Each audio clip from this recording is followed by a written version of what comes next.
are live. We are live. Hey, I'm gonna start this new nightly boxing talk where I'm gonna come in, and talk about boxing topics. And if people wanna join me, they can join me. People in the comment sections can get in the comment sections and leave your comments. And if you have any topics that you want to talk about in the midst of me talking about my topics, I will chime in and let your topics be heard. But yes, it's called Boxing Nightly, Talking Boxing Nightly, and we're just gonna get it in, man. I'm gonna start off with Earl Spence and Gavante Davis, and Adrian Broner was there. They all had a to everybody that just came in. Welcome to my new Boxing Talk Nightly show. I'm gonna be doing every night around about six or between 6 and 7. I'm gonna do it every night between 6 and 7. And like I said, I'm gonna talk about myriad of topics, man. That's that I want to get out there and discuss. But they were all at the Danny Garcia and Sean Porter fight. Sean Porter prevailed in a nice close fight, but I thought Sean Porter pulled it out. I thought Sean Porter out hustled Danny Garcia down the stretch. I thought the fight was on the table round 10, and I just thought Porter won two of those last couple 3 rounds. So he won the fight. But I want to talk about Adrian Broner and them and how they were conducting themselves. It seemed like all of them was drunk, in my opinion. I think all of them was drunk. Earl Spence, I'm a little surprised that Earl Spence was in that state because when I initially seen Earl Spence speak, I didn't think that he was drunk. And everybody was like, "Man, he's drunk. He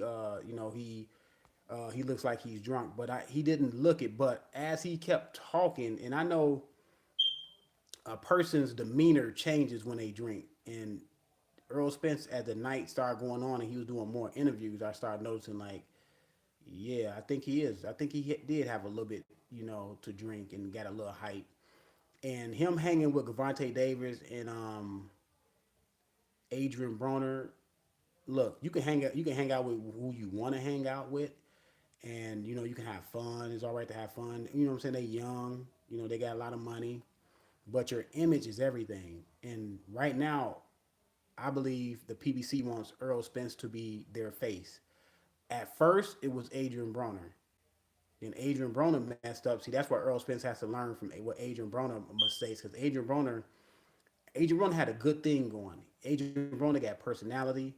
He can fight, especially at the lower weight classes. He was dominating. He was knocking guys out, stopping guys, and he went up, fought Paulie Malignaggi, had a subpar performance, but everybody was giving him a pass because he did come up 2 weight classes. But Paulie is a career 130, 135 pound fighter himself. But nevertheless, Adrian Broner was young. He jumped up 2 weight classes, won that fight. It was a close fight though, but he won the fight. I thought he won the fight. I'm not gonna say it was a close fight. I'm gonna say he won a competitive fight 8-4. But PBC, that was supposed to be in a close fight. That was supposed to be his Gotti moment. If everybody know Mayweather when he fought Arturo Gotti, how he destroyed Arturo Gotti, that was supposed to be in Adrian Broner's, Arturo Gotti's moment. And then the next fight they was gonna put on pay per view. But nevertheless, Earl Spence, he should take a page from Adrian Broner what not to do. You know what I'm saying? With your boxing careers, as far as your boxing career is concerned. And Gavante Davis, it seemed like he's going down the same path that Adrian Broner went down. He's having, verbal fights in the media with Floyd Mayweather. Instead of going behind closed doors, they sitting down talking about it, discussing it. We don't have to be the best of friends, but I am your promoter. I am representing you, and I'm getting the fights that you want to get you in a position. Now, to Mayweather's credit, he has got, Cavante Davis was the youngest champion in boxing a few years back until he lost his belt on the scales. Now, it's not Mayweather's fault that you lost your belt on the scales. That's your fault, Gavante Davis. That's your responsibility to make sure you come in prepared, make sure you come in ready to go. Your only job is to be in shape. And it seemed like a lot of these guys are blowing up in between in between fights. Like Keith Thurman, I know Keith Thurman hurt, but Keith Thurman always blew up between fights. He always looked fat. His neck always looked really really thick. Um, Adrian Broner usually blow up in between weights. Now Gervonta Davis, this dude, he's short. I think Gervonta Davis, he's shorter than he looked like he's shorter than Adrian Broner by at least an inch. So he got to be about 5'5" maybe, and he looks like 180 pounds, man. He walking around looking big. He's bigger than me. I'm 170, and this guy walking around and supposed to be a fighter and supposed to I believe Gervonta Davis is at 135, and you walking around looking every bit about 180, like pudgy 180. That's not good. That's not a good sign. That's not a good look. Now Earl Spence looked like he was in. He didn't look fat like them, but he looked kind of big too.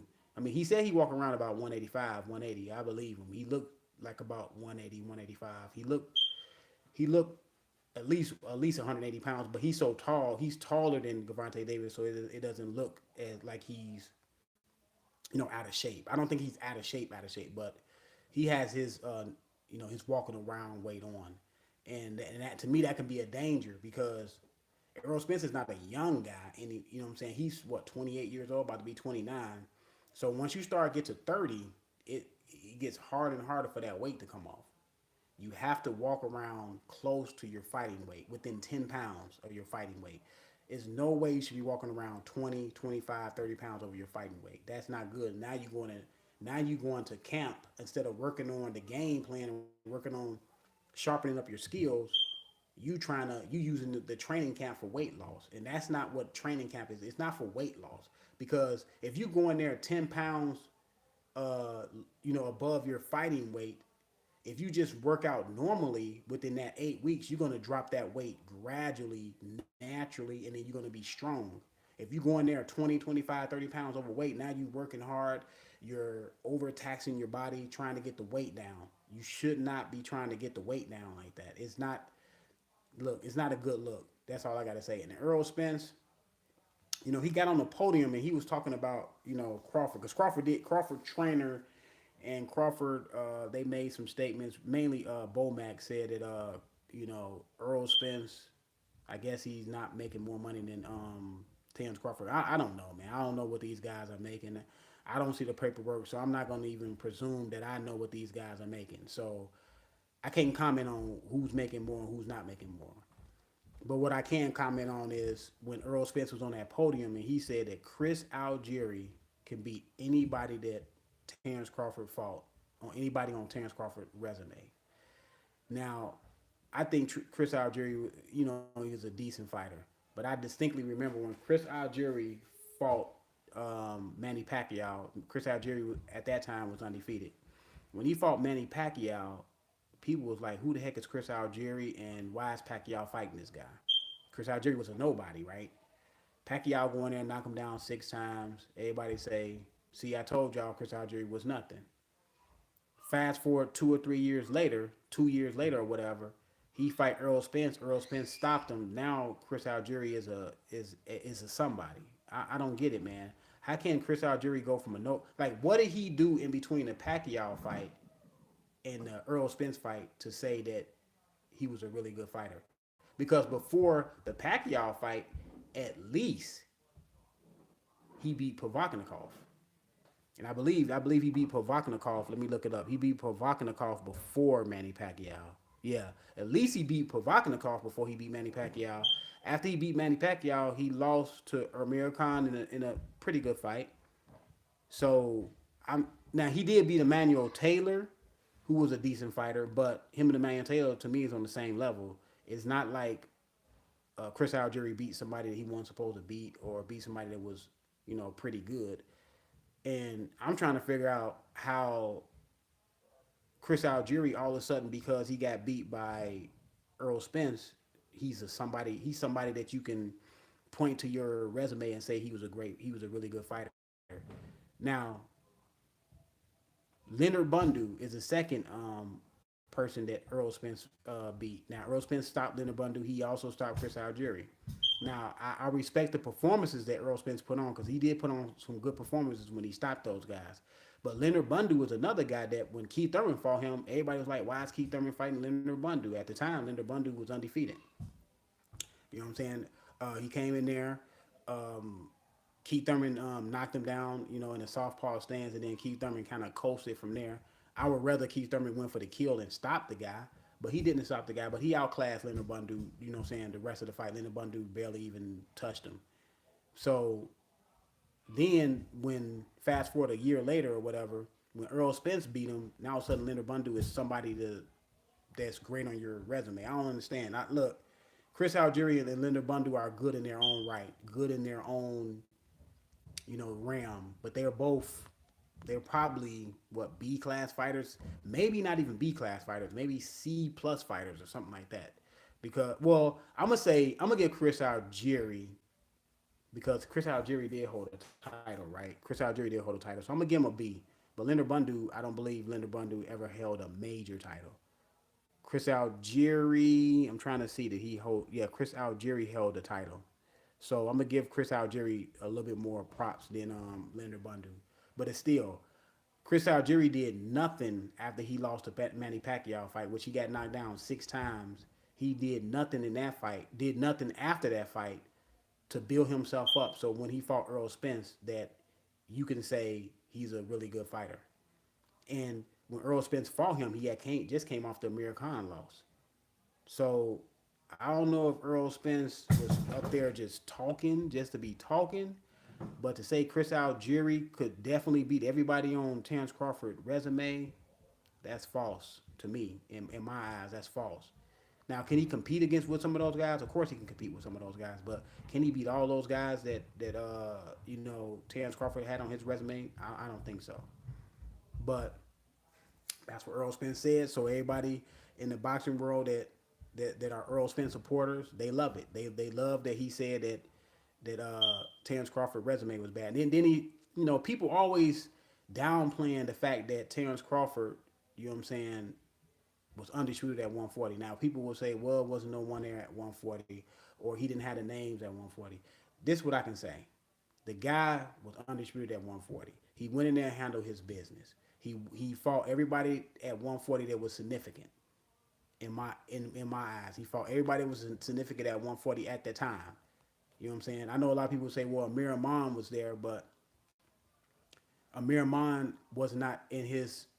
I guess he wasn't in his direct path in my opinion. Now, could he have fought Amir Ahman after he unified, after he became undisputed? Probably so, but he had plans to move up to 147 because Bomac even said that Terrence Crawford should have probably been at 147 a year and a half ago. He was having trouble making 135, 140, and things of that nature. So, and Terrence Crawford is 30 years old, so he was outgrowing the weight class. What's up, man? I'm just this is my new my new boxing nightly talk. I'm gonna come on here around about 6 or 7 every day. Try to get on here every day about 6 or 7 and just talk about boxing, man. And if y'all have topics y'all want me to talk about, we can chime in, talk about those topics.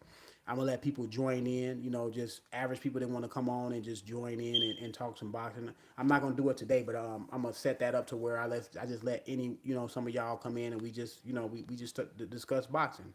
But let me get back to this topic. I'm talking about Spence talking about that that Chris Algieri is better than anybody on Crawford's resume, which is false because Crawford fought a lot of former world champions on his resume.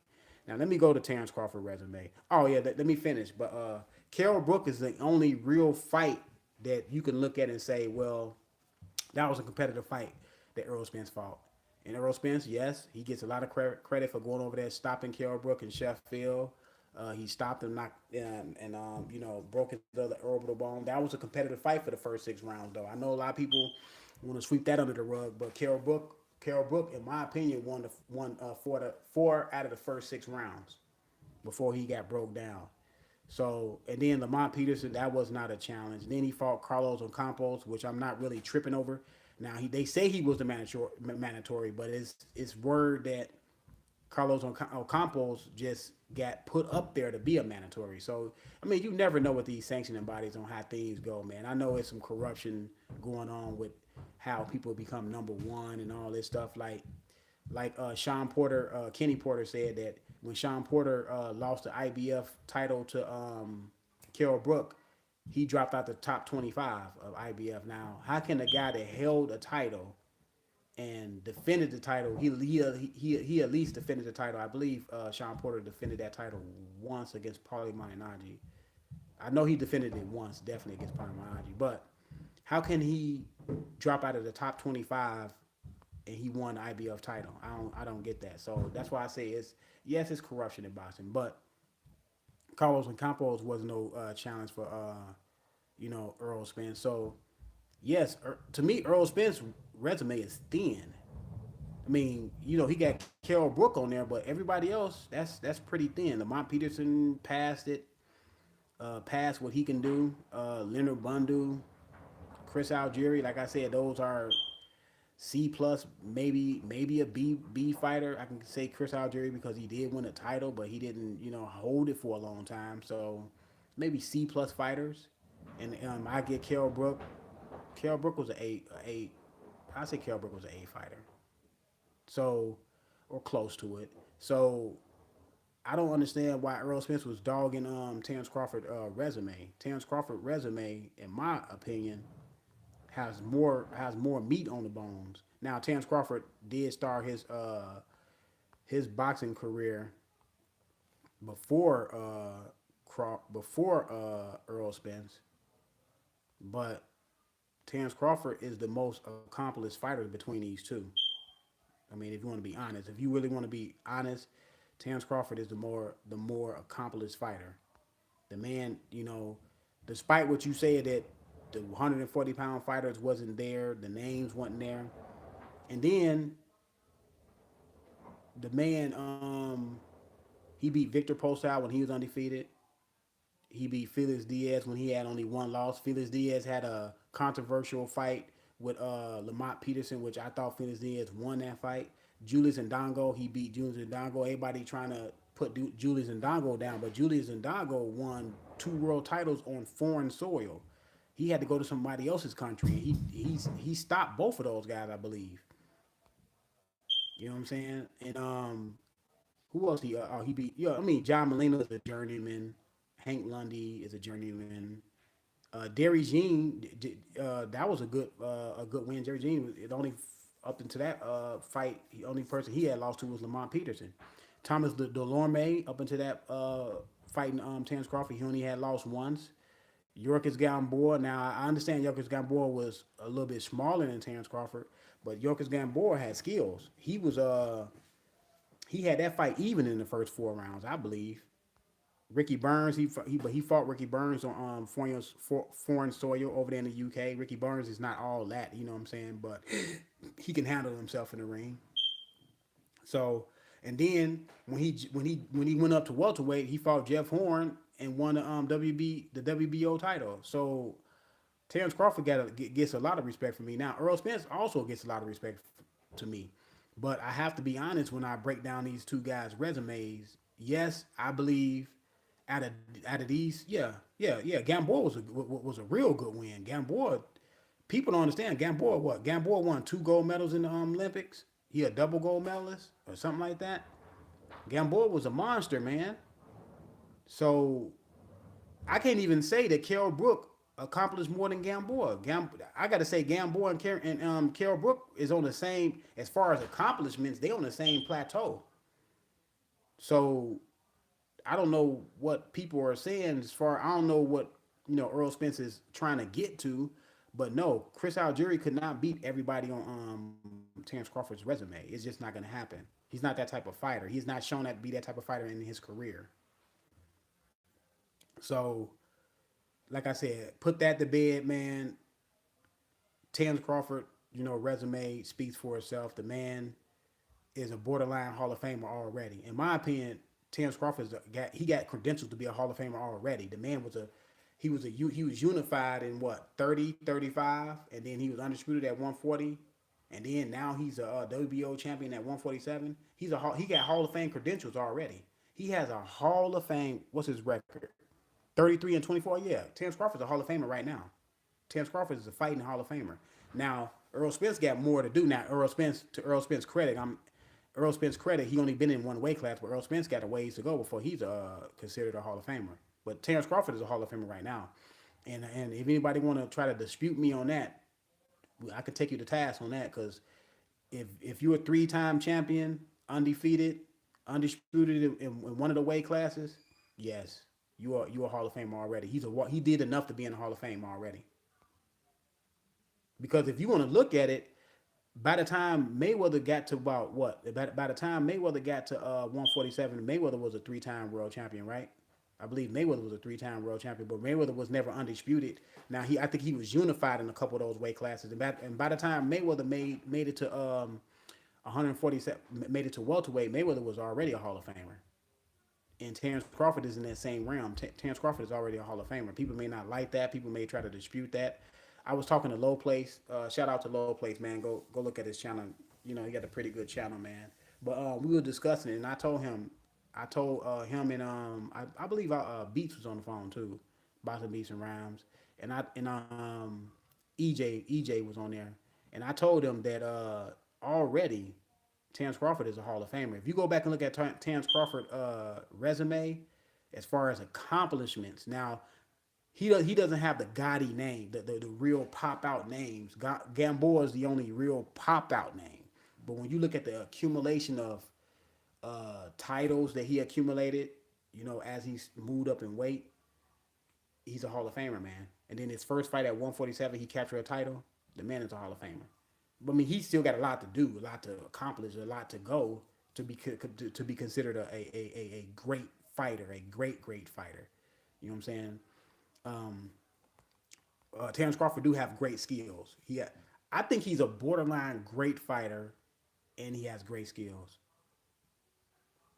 Now, on the other hand, when people say that, I mean, it's all opinion because until Terrence Crawford and Earl Spence get in the ring, we don't know the truth. Like I told you, the truth comes out in the ring. The truth don't come out with us, you know, arguing about it back and forth, debating about it back and forth. But Terrence Crawford just has Terrence Crawford is just too skilled for Earl Spence. Now, I'm not saying that doesn't mean Earl Spence can't win the fight. But when you look at two really good fighters, you always got to start nitpicking to figure out who's going to win the fight, in your opinion, because it's all opinionated. And when I look at Terrence Crawford, and when you look at the history of boxing, Terrence Crawford's style versus Earl Spence style, the boxer usually beats the puncher at the highest level. I'm talking about at the highest level because the boxer usually have more adjustments or make better adjustments throughout the fight, where the puncher is going to continuously trying to be the puncher. His mentality, because he has seen so many people fall before his feet, that's what he's comfortable with. And the old saying is, if it's not broke, don't try to fix it. The only way Earl Spence is going to start being more of a versatile fighter or add more to his boxing ability is when he get in there with somebody like a Terrence Crawford and they start doing different things to him, and he gonna find out, oh, I have to do different things to compete at this level versus these guys. Now, people can say what they want about Keith Thurman, and I know people are down on Keith Thurman. I'm not down on Keith Thurman because everything Keith Thurman is doing now is outside of the ring. When Keith Thurman steps inside of the ring, Keith Thurman performs. And nobody can dispute that when Keith Thurman steps inside of that ring, that man performs. Everybody are mad about what he's doing outside of the ring. That's what everybody mad about. But it's no doubt that when Keith Thurman is 100%, I got him beating Errol Spence. I got Keith Thurman and Terrence Crawford being the super fight if Keith Thurman can come back and get right. That's the super fight I see. Let me read. People forgot Julius Ndongo went in 2 men. Yeah, he won it. Julius Ndongo went in 2 people's backyards, and I believe he stopped both of them. I know he definitely stopped one of them because I seen that fight. I believe he stopped both of them. So how can you take that away from Terrence Crawford that because he knocked the man out in 2 rounds? That's not Terrence Crawford fight that he had too much skill for he was too much for Ndongo. Gamboa was a good win. Gamboa was a real good win. a Cuban skilled fighter, that is a good win for. Yeah, all the people Spence beat, there was already a blueprint how to beat them. When they are undefeated, that's when it counts. Yeah, I mean, beating the other undefeated guy does say something for you when you beat an undefeated guy. Now, I'm not on here to bash Earl Spence because I believe Earl Spence has a style to where you do want to see Earl Spence fight. You know what I'm saying? People will be crazy to say they don't want to see the man fight. Yes, because he has a mentality of he wants to hurt you with every punch. But the problem with that is your greatest strength can also be your greatest weakness. He's so used to doing that and so used to coming forward that when he fights somebody like Terrence Crawford, it's going to be an eye opener because Terrence Crawford can win a fight on his back foot. Now, you may not like it that Terrence Crawford fight like that off his back foot, but Terrence Crawford can win a fight off his back foot.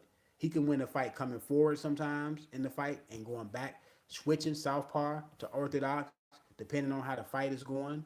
You know what I'm saying? Depending on what shots he can see that he can land. Because I don't care what people say. Earl Spence is there to get hit. Earl Spence gets hit.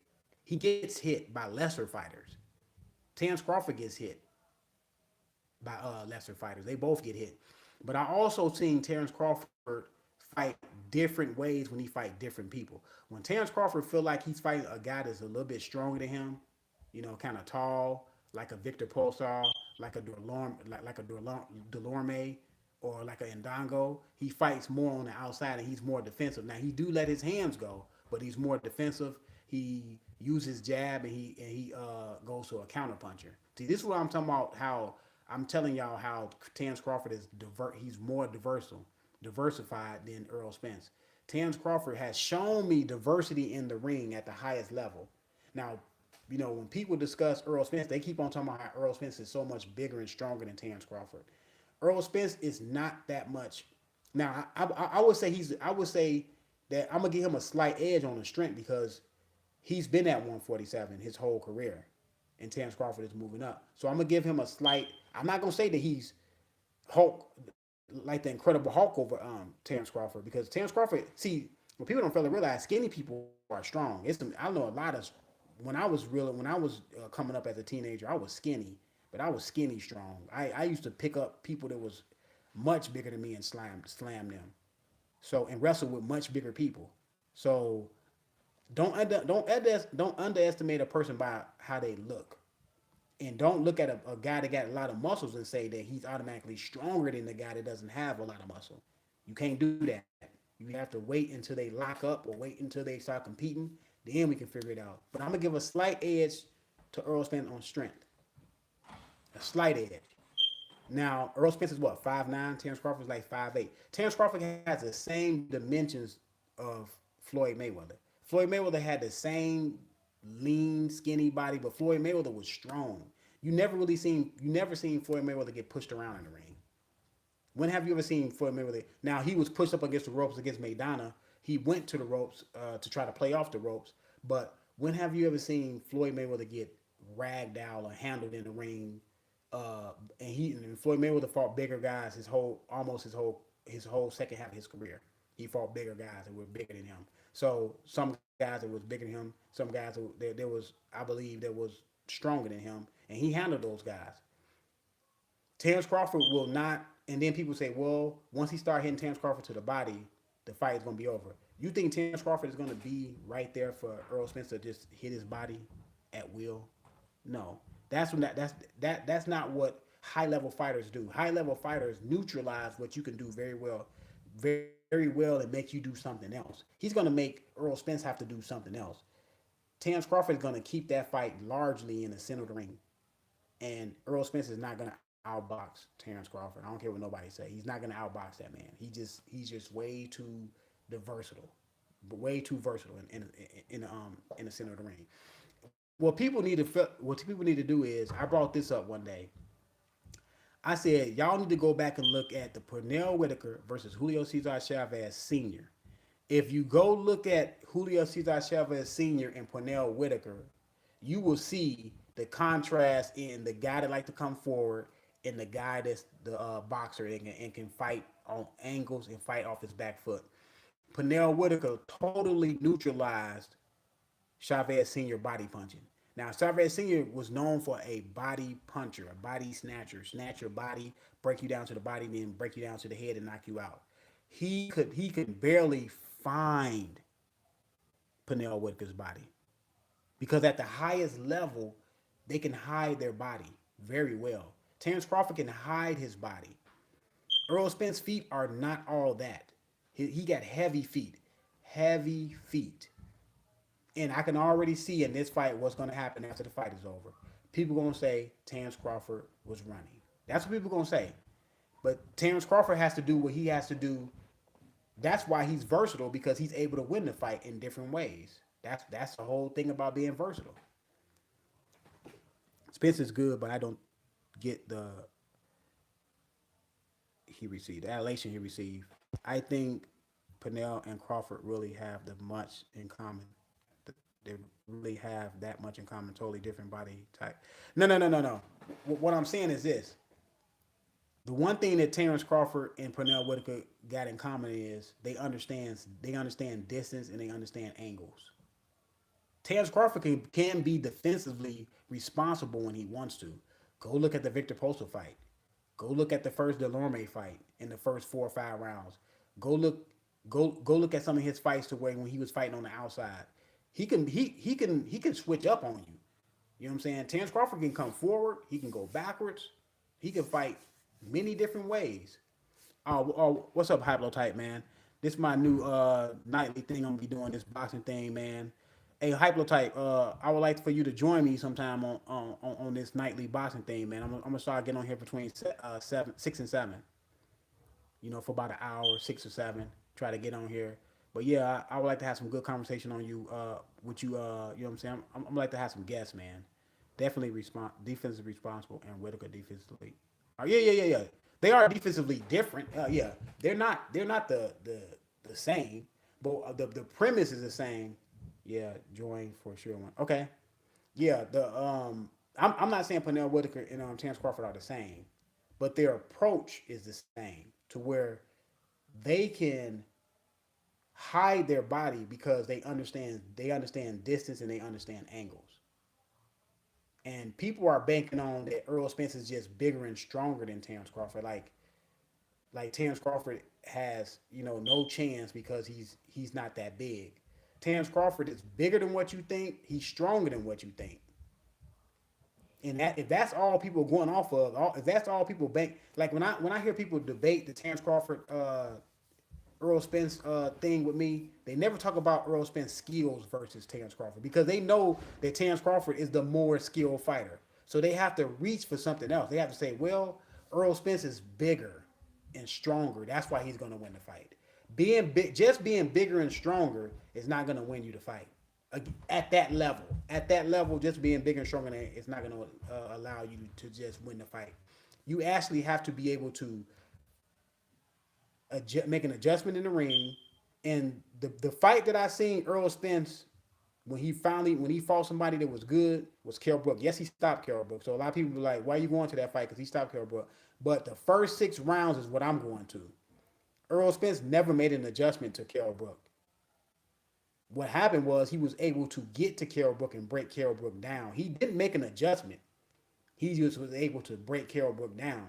Because if that fight go all 12, the way it was going, whew, Kell Brook was winning the fight, man. I thought he was winning 4-2 in the first 6 rounds.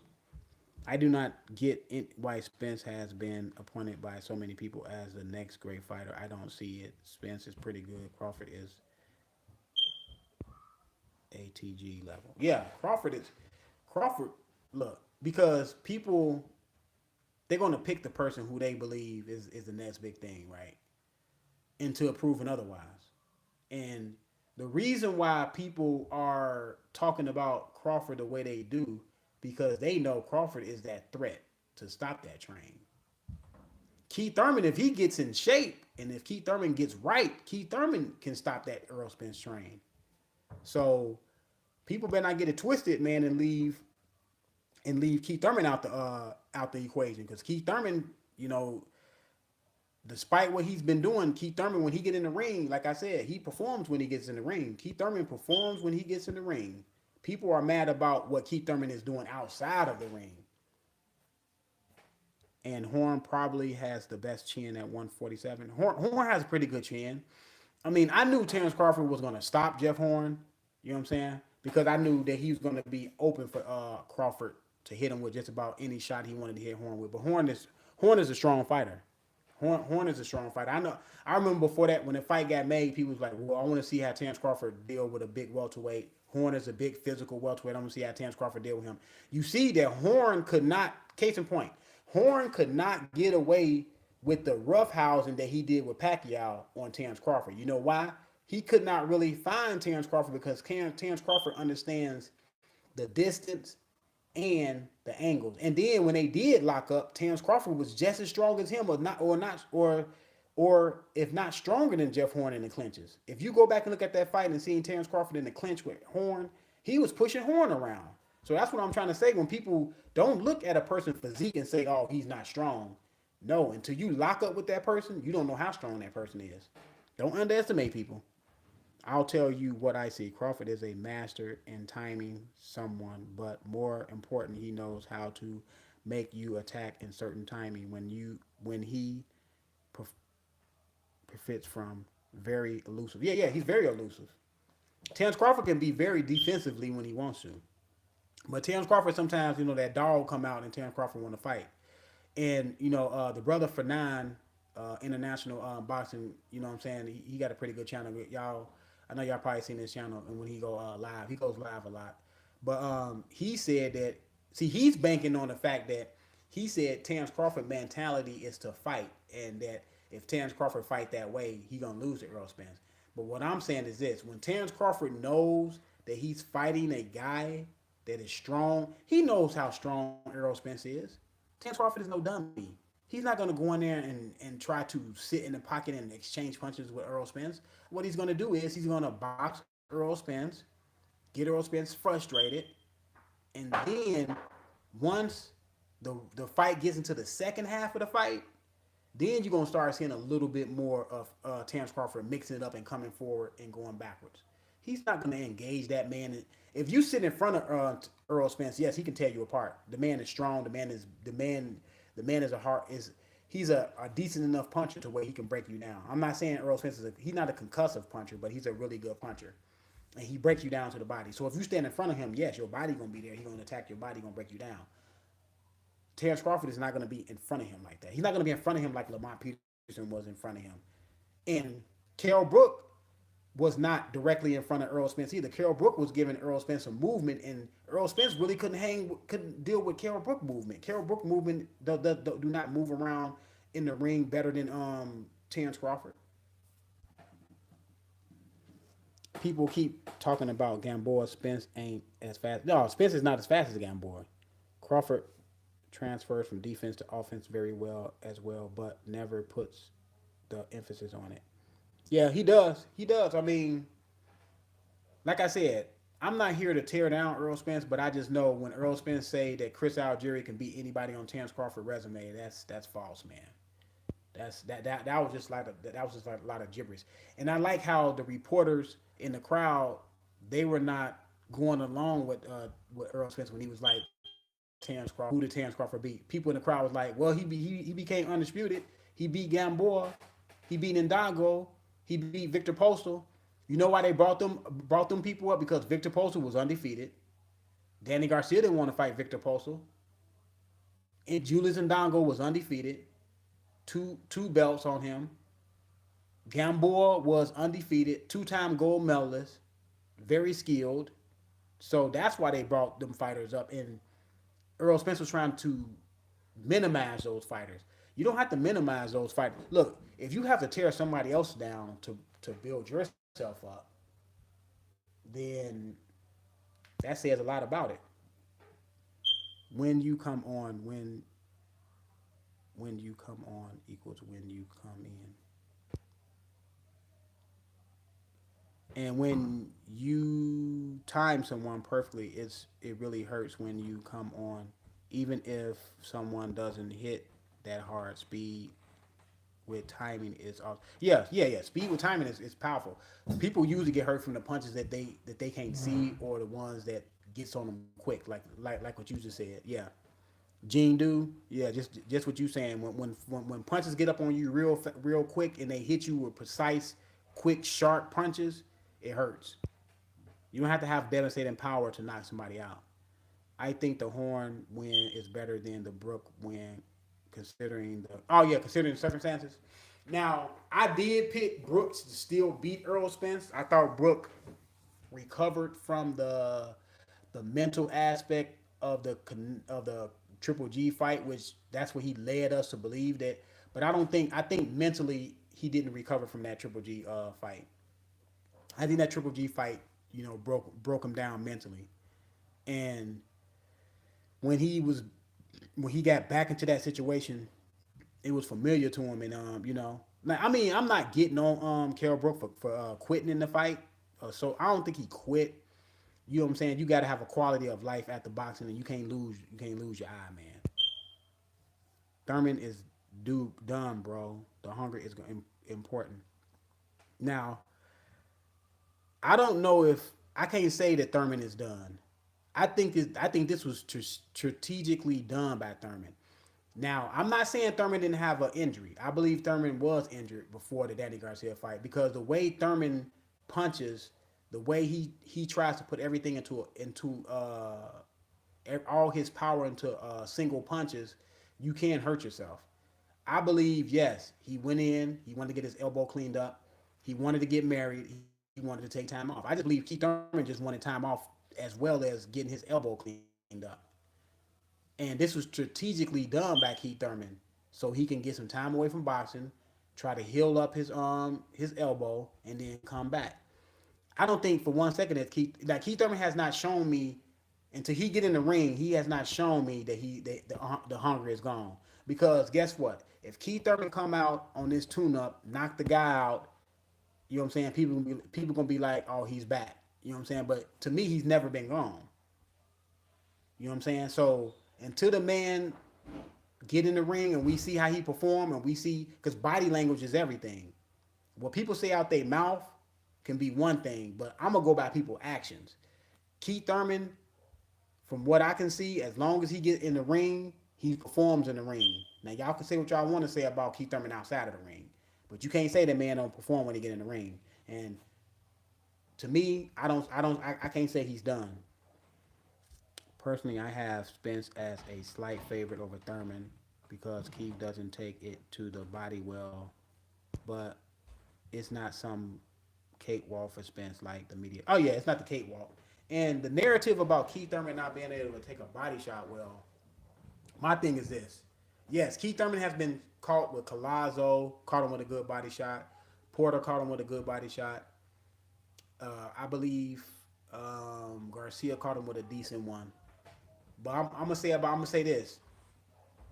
So far, Keith Thurman has taken the body shots well, in my opinion. He hasn't taken a knee. He has not got knocked down to the body. So I've been in sparring and I got hit to the body, like right on the liver. It's nothing to play with, man. That liver shot is something. That liver shot is it make a grown man want to curl up, man. Thurman can come back. He's young enough, but will he? Will he have? Yeah. We will just have to see. I see it. See a lot of people giving Thurman a lot of flack, man. Let's just see the man come back. We haven't even seen so far. This is what you cannot dispute about. This is what you cannot dispute about Keith Thurman. He is still undefeated when it comes to that ring. That much you cannot dispute. That man is undefeated when he comes to that ring. He is still the only guy that beat two guys at that time. When he beat them, they were in the top 10 of the welterweight division, Sean Porter and Danny Garcia. And he fought them back to back. And they had a combined total of one loss combined with those two. So, and since Keith Thurman has been gone, tell me who in the welterweight division up until this past Saturday when Sean Porter beat Danny Garcia. Tell me up until that point who had did anything in the welterweight division that was significant. Not one of them up until this point. Spence looked pretty messed up behind the scenes with Bron. Yeah, yeah, yeah. That's why I thought for a minute that Earl Spence. I was like, no, he's not drunk. But then as I seen more and more interviews, yeah, Earl Spence was drunk. Earl Spence had a lot to drink. He had some, and it's not a good look with him hanging with Adrian Broner and Gervonta Davis because Adrian Broner has already thrown his career away. Adrian Broner had the personality, he had the fighting style to become a star. He blew it. Gervonta Davis, he's blowing it.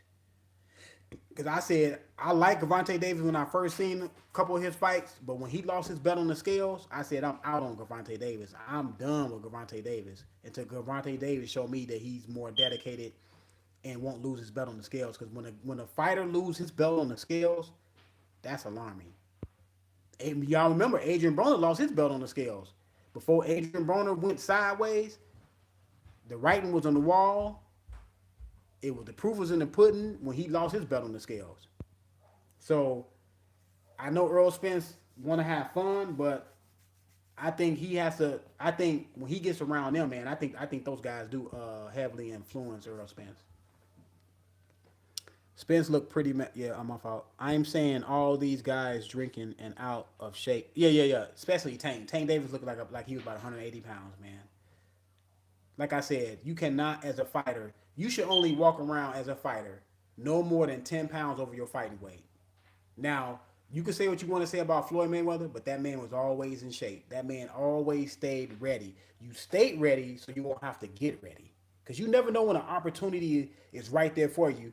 You like, what if somebody say, well, Tank Davis, we're willing to give you $10 million, $15 million to fight Lomachenko, but you only got 4 weeks to prepare. And you got to get off 35 pounds in 4 weeks. Not going to happen. You're not going to do it healthy and still be able to fight. See, that's why you got to be ready. So, because look, these fighters look at other fighters, and they look how you walk around. They see how heavy you are. They try to get you in the ring, man.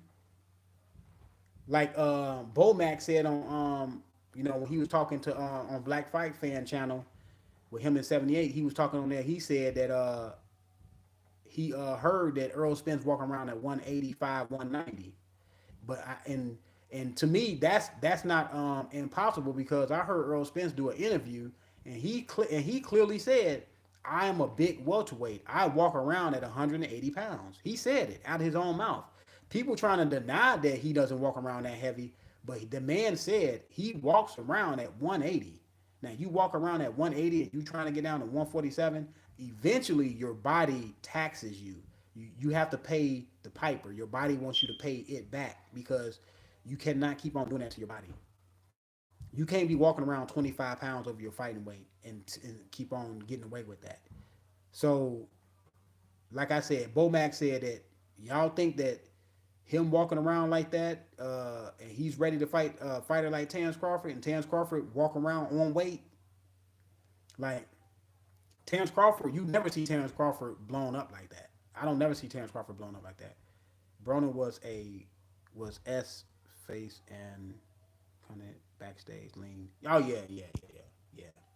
Adrian, that's Adrian Broner. You know what I'm saying? His career, this man get on the podium and say he's undefeated at 144.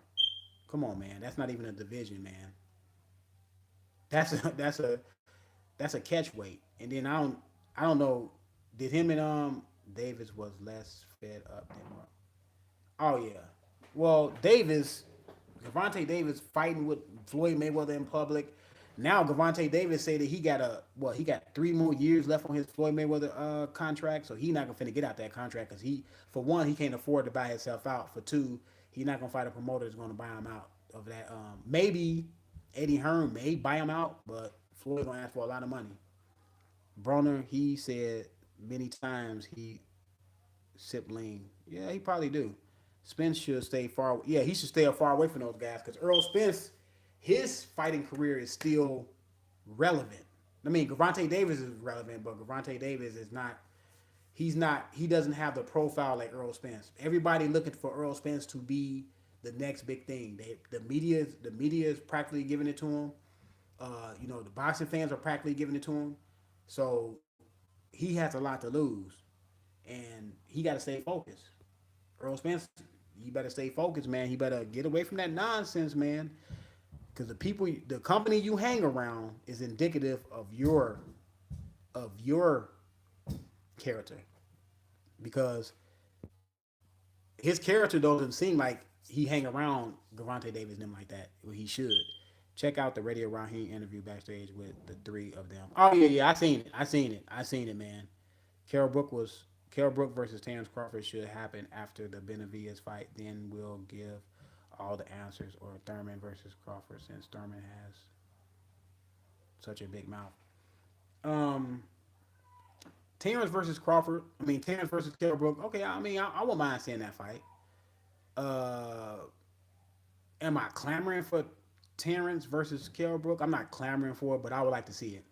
But that's one thing that we have to start doing, man. We have to start pushing for other fights. Like right now, the most people are pushing just for really 2 or 3 fights. Either Terrence Crawford versus Earl Spence or Wilder versus Joshua. You know what I'm saying? We got to start pushing other fights because when those fights don't happen and they fall through, everybody gets down. You know what I'm saying? Everybody have a somber mood.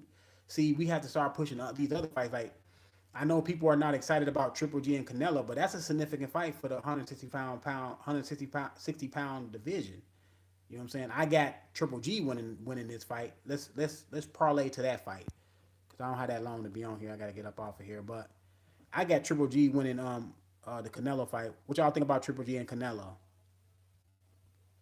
I just heard a interview with Teddy Atlas, and he said that when Triple G and Canelo got on the scales last year, the last fight last year, that he thought he said it looked awfully suspicious to him that Canelo looked like the bigger fighter and Triple G looked like the smaller fighter when it should have been the other way around. And he said this time around, Triple G looks like the bigger fighter and Canelo looks like the smaller fighter. Crawford should fight Broner and end him, then fight Spence and beat him, then will be as good for the legacy. Yeah. It would be lucrative and good for the legacy. I would like to see Crawford versus AB. I think that's a good competitive fight for the first 5 rounds. Then I just see Crawford just taking over. Now I don't see Crawford stopping Adrian Broner because Adrian Broner is tough. That's one thing. Adrian Broner is a tough cookie, man. AB is about to get his ass beat by Omar Figueroa too. Some Showtime said they're trying to. Yeah, I know they're trying to make that fight again. Omar Figueroa, he just throw too many punches for Broner. When Broner face guys that throw a lot of punches, Adrian Broner just goes up in the shell and he just don't throw that many punches. Yeah, Figueroa is a bad matchup for Adrian Broner. You know what I'm saying? That's a bad matchup for Adrian Broner. Tall, lean, long. So long arms. That's a bad matchup for. And Figueroa is one of those guys that like to, he beat you with accumulation.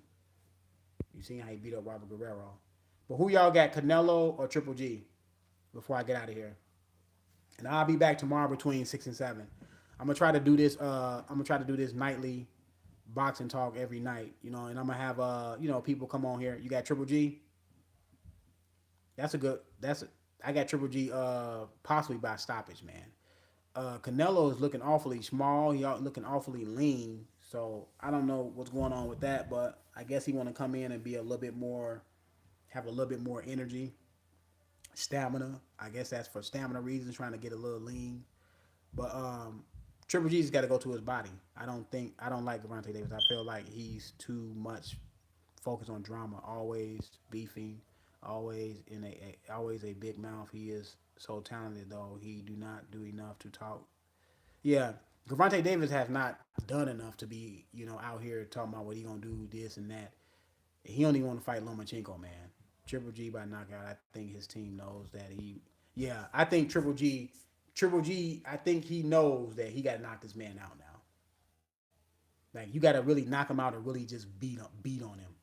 Speed, yeah, speed and stamina, and But I really think that Triple G knows that he got to go in there and beat this man up. Now Canelo is not no walk in the park by no means, but Triple G, you got to go in there. You got to rest. the judges against you, the promoter against you. Davis is hanging. Yeah, he's hanging out with AB too much, man. Adrian Broner already really as being a focal point of superstar in boxing, possibly Adrian Broner. That ship has sailed. Not good. Yeah, yeah, but look, yeah, he's a bad influence, man. But Gervonta Davis, he from the streets of Baltimore, so I can't just say that Adrian Broner is a bad influence. If Gervonta Davis old enough to know right from wrong, man. Yeah, because Floyd Mayweather been there, done that. Floyd Mayweather been in your shoes already. Floyd Mayweather made his mistakes. That's why he's trying to, he's trying to get Gervonta Davis to train in Vegas because he want Gervonta Davis to be his mind to be right, you know. But I heard reports that he want Gervonta Davis to also leave his trainer. Now I don't agree with it that trying to make Gervonta Davis leave his trainer. I get he's comfortable with the guy. The guy, he's loyal to the guy. He's came up with the guy. Let him keep his trainer, you know. So true, but he's like that yo boy stuff. Hopefully Triple G can get Charlo a shot. Yeah, yeah. If Triple G win, I want to see Triple G versus Charlo. I believe Charlo needs Charlo needs to get his shot. I hope Triple G beats Canelo. He won the first fight. That 10-2 scorecard. Oh yeah, Triple G won the first fight. Smart move by Floyd Mayweather to get home to Vegas. Yeah, yeah. Gervonta Davis need less distraction. Gervonta Davis is a fighter that you got to keep busy because in between fights he's gonna blow up. He's blowing up. See, Mayweather got to keep Gervonta Davis busy, and Gervonta Davis is young enough to have 3 fights a year. I don't understand why Gervonta Davis is not having 3 fights a year. What Gervonta Davis is what 22, 22 years old, 21, 22. That man should be having 3 fights a year. Floyd, you gotta keep that man. See Gervonta Davis is the guy you gotta save from himself. You have to keep fights going. That way he stay in the gym. That way he don't have time to blow up and wait and then be around that nonsense. You gotta keep him busy, man. Gotta keep him busy. He's like Duran. I remember how they used to say stories about how Duran used to blow up between weights. You remember when Duran lost that first Sugar Ray Leonard fight? He blew up to like almost 200 pounds. Sugar Ray Leonard was like, get him back in the ring right now. Let's make this rematch right now because Sugar Ray Leonard understood that fighters understand how hard it is to take off weight when you blow up like that.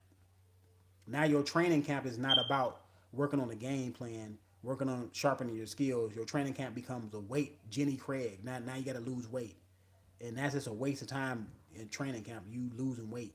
Now you taxing your body trying to get the weight off. And focus. I do not like him hanging with AB. Nothing good will come. Yeah, no, nothing good will come out of it. But that's what he want to do. So he got to find out his his own way. Yeah, yeah. Tank did train with Kevin Cunningham. Now he's training from Baltimore, not his main trainer anymore. A Abel Bird should change his name to Adele Bat because she's blind. No way did Canelo. Yeah, yeah, Canelo didn't win that fight.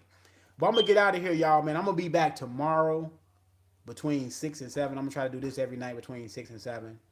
But let me know if y'all wanna join in. I'll send some links out and let y'all come in and we can chop it up, man. We can chop it up. Anybody want to come in probably tomorrow and chop it up? I'm gonna let just people just come in, man. So I'm out. Subscribe to the channel, man. If y'all haven't, share the video, y'all. If y'all got Facebook, if y'all got Twitter, share the video so I can get some new people can come up in here. We can have a lot of people in here and we can all just discuss boxing, man, at a peaceful manner. And largely the most thing that we got to do is just respect others' opinions, man. But I'm out, y'all. I'm out. Share the video.